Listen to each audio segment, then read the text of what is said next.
Covaxin side effects పై వచ్చిన BHU report ను ICMR తప్పుబట్టింది. ఆ స్టడీ కోసం చేపట్టినటువంటి మెథడాలజీ డిజైన్ సరిగా లేదని ఐసీఎంఆర్ డాక్టర్ రాజీవ్ హల్ తెలిపారు.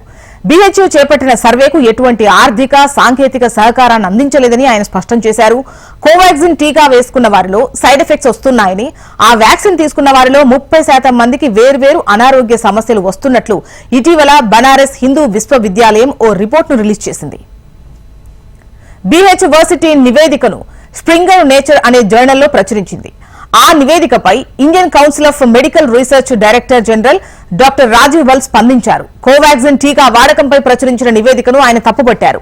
స్టడీ కోసం వాడిన మెథడాలజీ డిజైన్ ను విమర్శించారు. జర్నల్లో వచ్చిన నివేదిక తప్పుదో పట్టించేలా ఉందని ఐసీఎంఆర్ డైరెక్టర్ జనరల్ వెల్లడించారు. వ్యాక్సిన్ వేసుకున్న వారికి వ్యాక్సిన్ వేసుకోని వారి మధ్య తేడాను ఆ స్టడీ తేల్చలేకపోయిందని బల్ ఆరోపించారు. అందుకే కోవిడ్-19 వ్యాక్సినేషన్ తో ఆ రిపోర్ట్ ను అనుసంధానం చేయలేమని ఆయన తెలిపారు. ఇక కోవాక్సిన్ పై రిపోర్ట్ తయారు చేసిన రచయితలకు, ఆ జర్నల్ ఎడిటర్ కు ఐసీఎంఆర్ లేఖ రాసినట్లు డీజీ తెలిపారు. ఐసీఎంఆర్ గుర్తింపు ఇచ్చినట్లు ఉన్న అంశాన్ని ఆ నివేదిక నుంచి తొలగించాలని ఐసీఎంఆర్ డీజీ తన లేఖలో పేర్కొన్నారు. కోవాక్సిన్ రిపోర్ట్ పై వివరణను కూడా పబ్లిష్ చేయాలని ఐసీఎంఆర్ ఆ జర్నల్ ను కోరింది.